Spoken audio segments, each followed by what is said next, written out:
In this video, we're going to explore some basic terms that will help us understand different forms of theism. As a quick disclaimer, we're engaging in some heavy simplification here. I mean, we're barely scratching the surface, so this video isn't intended to give you a sense of having an expertise about these different forms of theism. It's just an introduction, so be careful about embarrassing yourself in front of your friends with all your newfound knowledge. I guess our first term should be theism, which simply refers to a belief in God or gods. The opposite of theism is atheism, which refers to a lack of belief in God or gods. We should also refer to agnosticism, which refers to a lack of knowledge about whether or not a god or gods exist. Because agnosticism is about belief as opposed to knowledge, it's possible for someone to be an agnostic atheist. That is, someone who doesn't know if any gods exist, but doesn't believe in any. It's also possible to be an agnostic theist, someone who doesn't know if any gods exist, but still chooses to believe in at least one. Sometimes these views are referred to as weak atheism and weak theism, respectively. Our focus for this video is theism, so just for funsies, let's pretend that we all believe in at least one god. Shut up, Carl, it is fun. Your mom's fun. Wait, that didn't sound right. If we want to specify theism a bit further, we have to ask ourselves a few questions. First, how many gods do we believe in? The two main options here are monotheism, belief in one god, and polytheism, belief in many gods. If we're part of the dominant Western religious tradition, that is Judaism, Christianity, and Islam,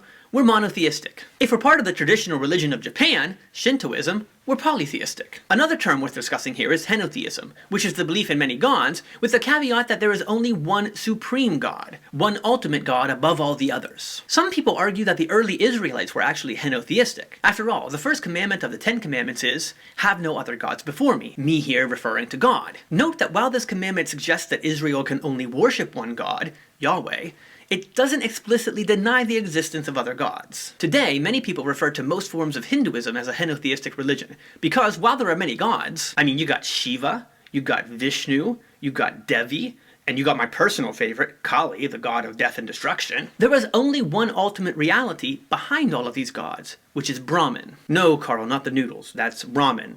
This is Brahman. I could go for some ramen noodles right now. Yes, Carl, I know that ramen noodles are all you can afford to eat. Well, if you did better work, I'd pay you more. That's how things work. Welcome to capitalism, baby. As a side note, there are some people who argue that Hinduism is actually a form of monotheism, because Brahman is technically the only existing god. All other gods are just manifestations of Brahman. But let's leave that aside for now. Once we've decided how many gods we believe in, we can move on to another question. But before we do that, I want to note that, for clarity's sake, I'm going to use the word God to refer both to one god and many gods, just so the language doesn't get too muddled up. So anytime I say God from here on out, I'm referring to both monotheistic and polytheistic possibilities. And of course, henotheistic possibilities as well. Alright, to the question. Is God personal or impersonal? Is God similar to a person, having will and intellect and the ability to relate to others, for example by hearing prayer? Or is God an impersonal force that doesn't think or make decisions, but merely serves as the ground of existence for all other creatures that can think and make decisions, as well as the rest of the world?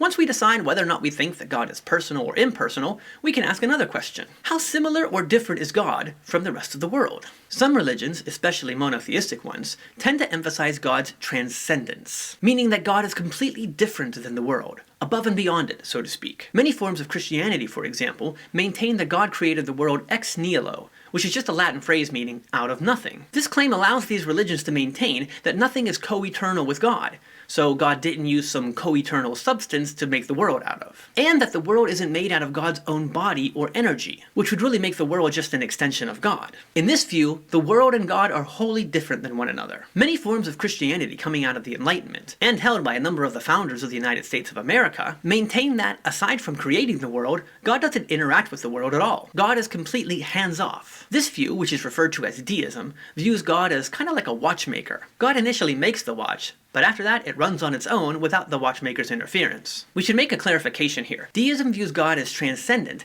in the sense that God does not interact with the world anymore. However, it's possible to maintain a deistic worldview and believe that God initially created the world out of God's own self. This deism wouldn't view God's transcendence in the same way that the ex nihilo view we just discussed would. And that's because the world is part of God. It's made from God's body. But God doesn't interact with the world anymore. And in that sense, God is very distant from the world. Other religions tend to emphasize God's immanence, which means that God is closely connected to the world. Some forms of Hinduism, for example, maintain that the world is really just a manifestation of God, or Brahman. In this sense, God and the world are really the same thing. This view, in which God is maximally immanent, is referred to as Pantheism. This comes from the Greek pan, meaning all, and theos meaning God. All is God, or God is all, or everything that exists equals God. Another emphasis on immanence is the belief of animism, from the Greek anima, which means soul or life force. Animism maintains that the whole world, including living and non-living things, is infused with a soul or spiritual entities. Pantheism tends toward a monotheistic worldview, because everything is ultimately the one God. Animism allows more room for polytheism, because different gods could inhabit or animate different types of creatures or entities. For instance, Carl would probably be the god of the dung beetles. A number of indigenous religions have been identified as animistic. I know every rock and tree and creature